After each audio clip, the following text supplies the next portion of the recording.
Berta J, and you're back in my kitchen with me today. We're gonna make sweet potato brownies. Now, I don't know if you've heard about sweet potato brownies, but I've heard a lot about them. But I found this recipe that I did a Berta J tweaking to. And the place where I found it was My Pure Plants. First thing you want to do is turn on your oven.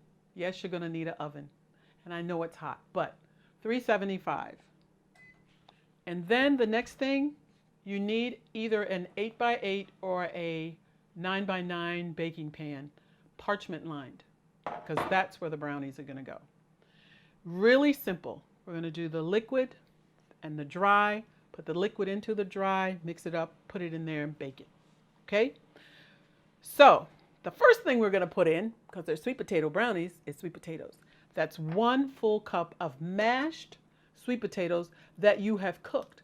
Now you could cook them any way you want to, as long as you can get them cooked and mashed. I like to steam sweet potatoes or bake them. It's up to you. You decide. I did that kind of messy. Okay? Next thing, 1 cup of plant milk.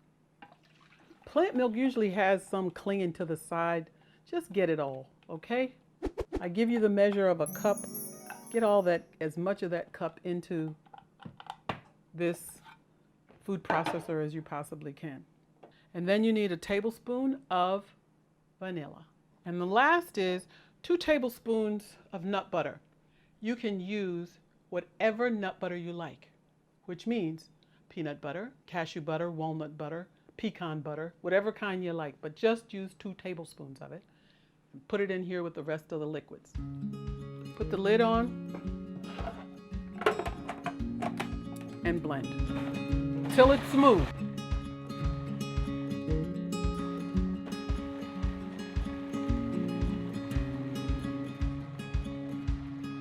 It gets smooth maybe about a minute, minute and a half, something like that. You want it nice and smooth. So now we're going to mix the dry. 1 cup of whole wheat pastry flour. This gives it a nice texture.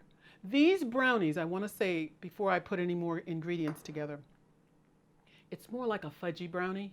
If you want the cakey kind, you'll have to use my fat-free brownies, and I'll put the link to those below. This is a 1/2 cup of very super fine almond flour. You can grind it if you want or buy it. This is Bob Red Mills. It's a 1/2 cup. Then you're going to use 1 tablespoon, I know it's a lot, of baking powder, and add 1 tablespoon of baking powder and 1/4 teaspoon of salt. I use Himalayan. Now it seems like a lot, but you're going to have everything, doesn't have no sweetener in it except the sweet potatoes. This is 2/3 cup of sugar. You can use sugar if you would like, cane sugar, any kind of sugar. I'm using xylitol, my favorite dry sweetener. Put that in. I'm using 3 tablespoons of cocoa powder. And this is just the cocoa powder from Hershey's. But if you have a special one you like, it's unsweetened, not the kind that you buy and you make it into a cup of hot cocoa. This is cocoa powder, unsweetened. And then I also added 3 tablespoons each of ground walnuts, but you can use your favorite. If you like pecans, use those, or almonds, whatever you like. Put those in now. And then I get the bittersweet dark chocolate bits, the little bits. They're really, really good. I'll have to find out what the name is, but I buy these. I really like them, enjoy them. They're not sweet. They're not really, really sweet, and they're not unsweetened. They have a little bit of sweetener. 3 tablespoons of those as well. Now you're going to mix this up really well. And there are going to be lumps in it because of the flours.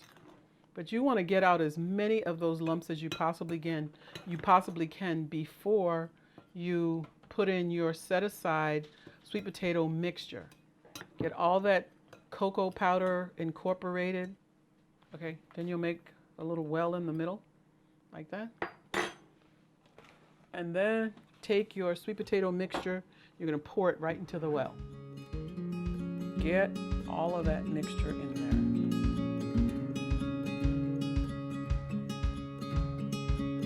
Now, you stir.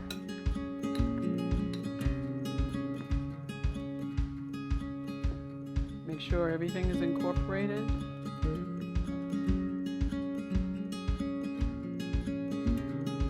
Once everything looks good, bring over your parchment line and put it in. And then spread it out. Make sure it gets into the corners.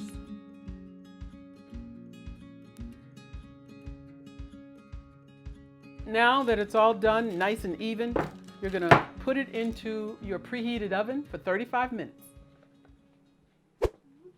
So when you're done, this is what they'll look like. I think they're very delicious looking. My favorite part is the corners. And I just want you to see, it's very dense in here. I know it's because of those sweet potatoes, and it's kind of chewy. It's very, very, very good. And if you like the corners, you'll get a lot of them. And of course, if you like the centers, you'll get those too. So I'm gonna taste it, but I know it's good. I never grow tired of this. Many people, and maybe you were one of those, like to put frosting on their brownies. And these brownies don't need anything. They're really, really good. I hope and pray you'll give them a try.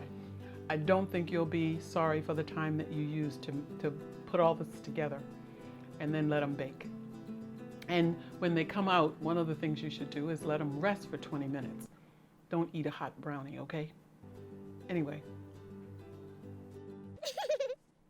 So until next time, do not forget to subscribe.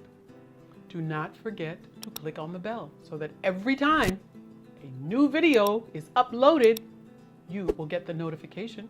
Don't forget to leave me some comments below. Come on back the next time because I'll have a new recipe or just something that I want to talk to you about, okay? So until next time, guys, and troopers, and viewers who don't subscribe, bye for now.